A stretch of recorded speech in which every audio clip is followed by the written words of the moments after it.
नमस्कार विद्यार्थी मित्रांनो,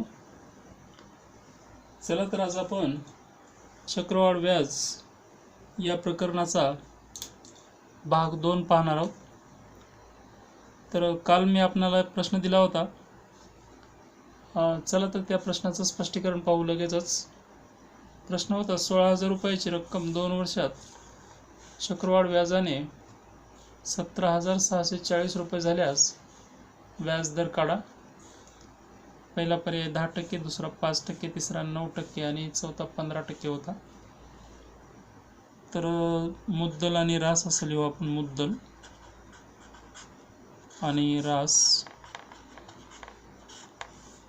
तर 16,000 रुपये मुद्दल होतं आणि चक्रवाढ व्याजानं 17,640 झालं। किती वर्षात झालं तर 2 वर्षात झालं। आपण काल पाहिलं होतं, मुदत जर 2 वर्षाची असेल तर यांची वर्गमूळ घ्यायची, 3 वर्ष असेल तर घनमूळ घ्यायची। परंतु याचं वर्गमूळ निघत नाही, तर 3 झिरो आहे, तिथं 1 झिरो आहे, म्हणजे शून्याची संख्या विषम आहे। मग अशा वेळेस मूळ जर निघत नसेल तर त्याला संक्षिप्त करत चालायचं, खाली मूळ निघेल। 1 झिरो आपण कट करू, संक्षिप्त करू, याला 4 ने भाग देऊ, 4 चौक 16, वरती 2 झिरो, 4 ने याला भागलं तर येईल 441। मग आता याची वर्गमूळ निघतील। 400चं वर्गमूळ येईल 20 आणि 441चं आहे 21, म्हणजे 20 रुपयाचे 21 रुपये होतात, म्हणजे 1 रुपये व्याज आलं 20 रुपयावर, म्हणजे 20 रुपयावर 1 रुपये व्याज। या दोन्हीतला फरक इथं लिहायचा आहे, फरक 20 रुपयावर 1 रुपये व्याज। तर व्याजाचा शेकडा दर काढायचा, म्हणजे गुणिले 100 करावं लागेल। 20 पंचे 100, म्हणजे 5% दर आला। तर व्याजाचा दर आला 5%। तर या पद्धतीनं हा प्रश्न आपल्याला सोडवता येईल। एकदम सोप्या मेथडनं आपण हा प्रश्न सोडवला आहे। चला तर पुढचा प्रश्न पाहू लगेचच। जसे 5 दराने 1500 रुपयाचे 2 वर्षाचे चक्रवाढ व्याज व सरळ व्याजातील फरक काढा म्हटलंय। 2 वर्षाचे चक्रवाढ व्याज व सरळ व्याजातील फरक काढा।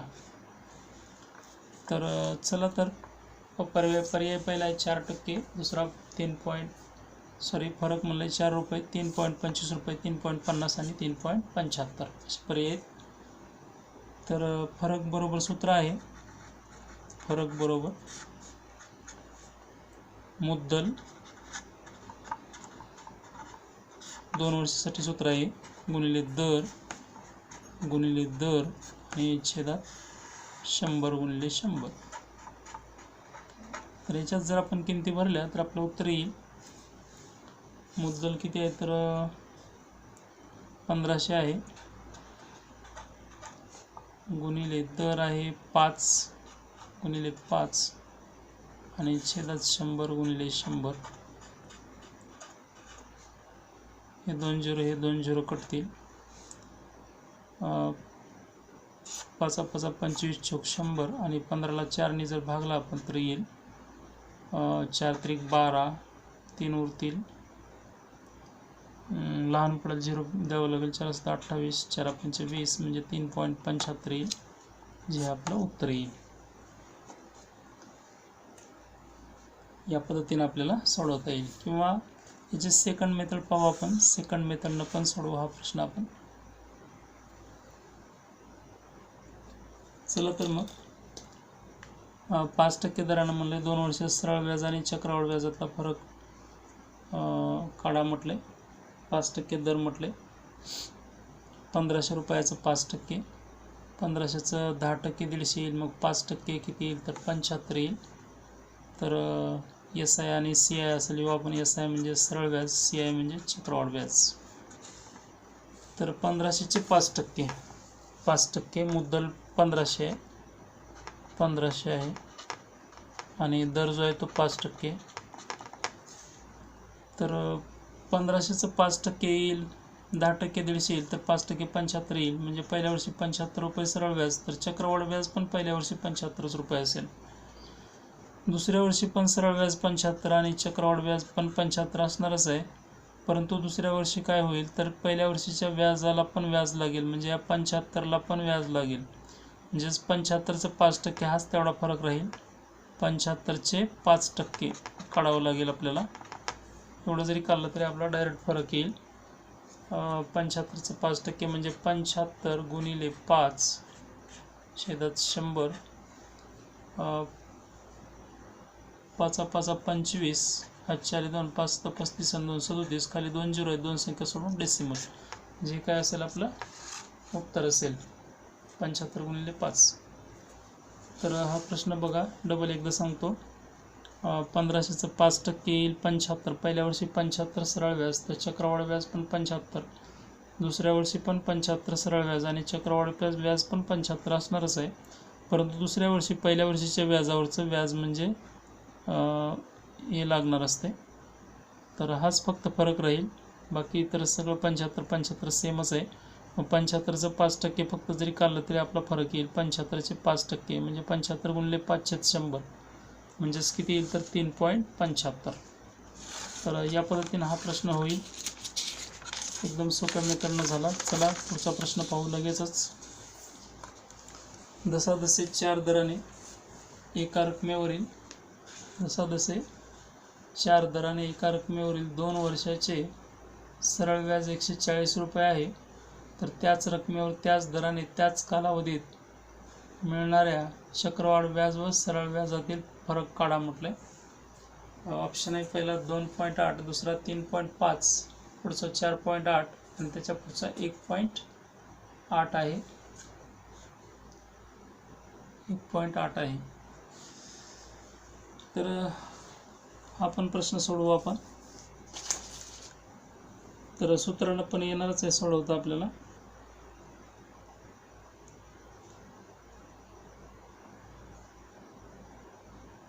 दोन वर्षाचं सरळ व्याज 140 रुपये म्हटले. 2 वर्षाचं सरळ व्याज आणि चक्रवाढ व्याज असं लिहू आपण. 2 वर्षाचं 140 रुपये सरळ व्याज आहे, म्हणजे एका वर्षी 70 रुपये असेल, पहिल्या वर्षी 70 रुपये असेल आणि पहिल्या वर्षी चक्रवाढ व्याज पण 70 रुपये असं असेल. दुसऱ्या वर्षी पण सरळ व्याज 70 रुपये असेल आणि चक्रवाढ व्याज पण 70 रुपये असेल. आणि दुसऱ्या वर्षी या 70मध्ये ॲड काय होणार आहे तर या पहिल्या वर्षीच्या व्याजाचं व्याज म्हणजे 70चं 4% ॲड होणार आहे. 70चे 4%, 70चे 4%, मग हाच फरक येणार आहे.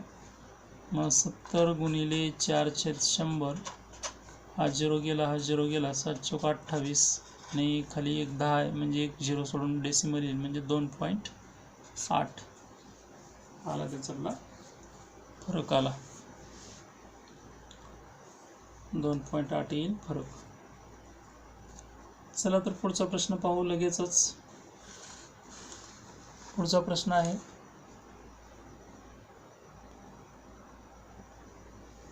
5% दराने एका रकमेचे 3 वर्षाचे चक्रवाढ व्याज व सरळ व्याजातील फरक 122 रुपये असल्यास मुद्दल काढा. 5% दराने एका रकमेचे 3 वर्षाचे सरळ व्याज व चक्रवाढ व्याजातील फरक 122 रुपये असल्यास मुद्दल काढा म्हणले. आता इथं जो दर दिलाय तो 5% दिलाय, तर 5% म्हणजे 5/100 आपल्याला माहीतच आहे. याला संक्षिप्त जर केलं तर 5 1 5, 5 2 10, 1/20 आलं. आणि 3 वर्षाचं म्हटलंय त्याच्यामुळे इथं मुद्दल कसं असतं, 3 वर्ष म्हणल्यावर मुद्दल 3 वर्ष म्हणल्यावर मुद्दल म्हणजे या खालच्याचा घन असं घेऊ आपण. म्हणजे 20 गुणिले 20 गुणिले 20, 20 गुणिले 20 गुणिले 20 म्हणजेच 8,000 रुपये. 8,000 रुपये आणि 1चा घन 1च येईल म्हणजे 8चा घन आणि मुद्दल हे 20 गुणिले 20 गुणिले 20, 8,000 मुद्दल घ्यायचं. आणि परत फरक कसा घ्यायचा तर हे 20 आणि 20 40 आणि 20 60 आणि 1 61 म्हणजे 8,000ला 61 रुपये फरक आहे. तर इथं जो फरक आहे तो 122चा आहे. मग मुद्दल काय असेल तर x असेल. हे शॉर्ट मेथडनं सोडवतोय मी. तर 61चं डबल 122, तर 8,000चं डबल 8,000चं डबल 16,000 येईल म्हणजे मुद्दल असणार आहे 16,000. मुद्दल बरोबर येईल 16,000. परत एकदा सांगतो मी, फक्त दरावरून सोडवले. 5% दर आहे. 5% दर म्हणजे 5/100 म्हणजेच 1/20. इथं मुद्दल कसं काढता येईल तर 3 वर्ष मुदत आहे म्हणजे 20चा घन आला 8,000 आणि हे 20 रुपयाला 1 रुपया असं आलेलं आहे. म्हणजे तर तो फरक कसा काढायचा तर 20 गुणिले 20 गुणिले 20 3 वर्षाचं असल्यामुळे हे 20 त्रिक 60 आणि दुसऱ्या वर्षी पहिल्या वर्षीचं तिसऱ्या वर्षी दुसऱ्या वर्षीच्या व्याजावरचं व्याज 1 रुपया हे लागेल. म्हणजे 20 आणि 20 40 आणि 20 60 आणि हे 61 म्हणजे 8,000ला 61. तर इथं फरक जो दिला आहे तो 122चा दिला आहे. 122चा असल्यावर कितीतरी x मुद्दल बरोबर हे याच्या दुपटी नाही तर याच्या दुप्पट मुद्दल येईल म्हणजे 16,000 येईल. किंवा याला सूत्र पण आहे, सूत्रानं पण हा प्रश्न आपण सोडवू, उत्तर तेच येणार आहे. चला तर मग 3 वर्षासाठी सूत्र आहे. 3 वर्षासाठी मुद्दल कसं काढायचं तर मुद्दल बरोबर फरक गुणिले 100चा घन छेदात दराचा वर्ग आणि कंसात 300 अधिक r हे सूत्र पण आहे त्याला. तर फरक जो दिला आहे तो लिहू आपण 122 गुणिले 100चा घन म्हणजे 100 गुणाकारात 3दा लिहू आणि छेदात r वर्ग म्हणजे दराचा वर्ग. तर दर 5 आहे तर 5चा वर्ग 25 आणि कंस म्हणजे गुणिले 300 अधिक r म्हणजे 300 अधिक 5 म्हणजे हे 305 येईल. 25 चौक 100 असं येईल. 5ने परत एकदा भागू आपण 5 सक 30 5 एक 5 आणि वर 5ने भागलं तर इथं 20 येईल. 61चं डबल 122 होईल आणि 4 दोन्ही 8 दोन्ही 16 आणि हे 3 झिरो म्हणजे किती येईल तर 16,000. तुम्ही सूत्रानं सोडवा किंवा मी मग सांगितलं तसं सोडवा, दोन्ही पद्धतीनं उत्तर तेच येईल. चला तर पुढील प्रश्न सोडवू आपण लगेचच.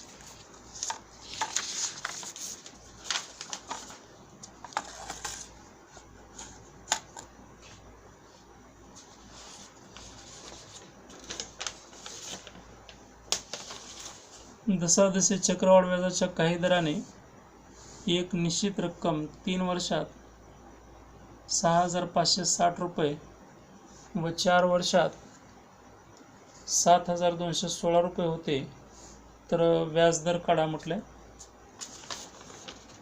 व्याजदर काढा असा प्रश्न आहे. व्याजदर काढा. तर चला दर बरोबर 3 वर्षात 6,560 होते आणि 4 वर्षात 7,216 होते म्हटले. तर दर बरोबर अशा वेळेस राशीतील फरक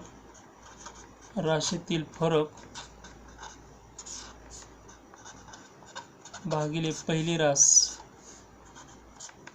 रास गुणिले 100 हे सूत्र आहे. दोन राशीतला फरक घेऊ आपण. 6,560 भागिले मोठी राशी तर 7,216 आहे, त्यातून ही मायनस करावी लागेल.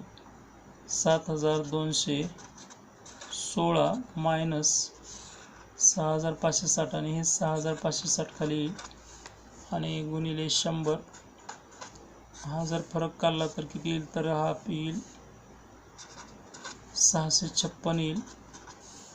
हा झिरो कॅन्सल होईल. 656 कॅन्सल होईल म्हणजेच 10% दर आला.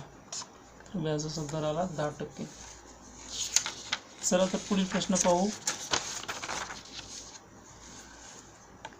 पुढचा प्रश्न आहे ताबडतोब. जसे 5 दराने एका रकमेचे 2 वर्षाचे चक्रवाढ व्याज व सरळ व्याजातील फरक 2 रुपये आहे तर ती रक्कम कोणती. तर मुद्दल बरोबर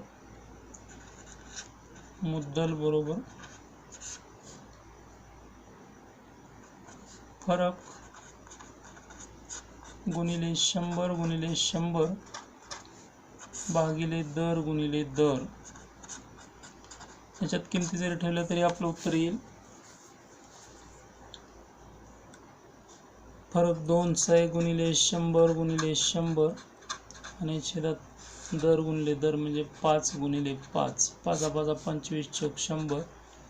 4 दोन्ही 8 8 गुणिले 100 800 रुपये. 800 रुपये इतक्या सोप्या पद्धतीनं येऊन जाईल किंवा मग आपण म्हणलं तसं पण येऊन जाईल. तर कसं तर चला बघू. तर मुद्दल 5% दर आहे, 5% दर किंवा सेकंड मेथड दर 5% आहे. 5% म्हणजे 5/100 म्हणजे झालं 1/20. मग मुद्दल कसं काढायचं होतं, तर मुद्दल बरोबर हे किती वर्षाचं आहे, 2 वर्षाचं आहे, तर छेदातल्या 20चा वर्ग करायचा म्हणजे 400, म्हणजे 400 रुपयावर हा वरचा फरक आला 1 रुपयाचा, म्हणजे मुद्दल 400, मुद्दल 400, तर फरक आला 1 रुपयाचा, दोन्ही व्याजात फरक 1 रुपया. मग इथं फरक 2 रुपये दिला आहे, तर मुद्दल काय असलं पाहिजे, तर x असलं पाहिजे. ह्याच्यात डबल आहे तर ह्याच्यात डबलच येईल, म्हणजे 400च्या डबल 800, 800 रुपयाला ते मुद्दल आला 800 रुपये, 800 रुपये. चला तर मी तुमच्यासाठी एक प्रश्न आज देतोय. हा प्रश्न तुमच्यासाठी आहे, तुमच्यासाठी प्रश्न.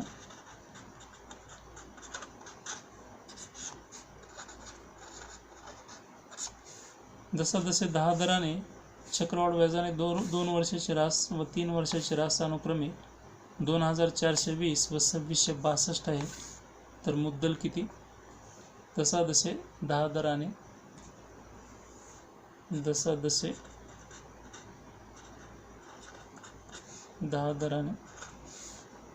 चक्रवाढ व्याजाने 2 वर्षाची रास व 3 वर्षाची रास अनुक्रमे 2420 व 2662 रुपये आहे, तर मुद्दल किती? पहिला पर्याय 2000, दुसरा 2200, तिसरा 2400 आणि चौथा 2500. तर या प्रश्नाचं उत्तर व्यवस्थित काढा आणि उत्तर जर येत असेल तर मला जरूर कळवा. Thank you very much. याचा उर्वरित भाग आपण उद्याच्या व्हिडिओमध्ये पाहणार आहे. व्हिडिओ जर आवडला तर प्लीज लाईक करा, शेअर करा आणि सबस्क्राईब करा.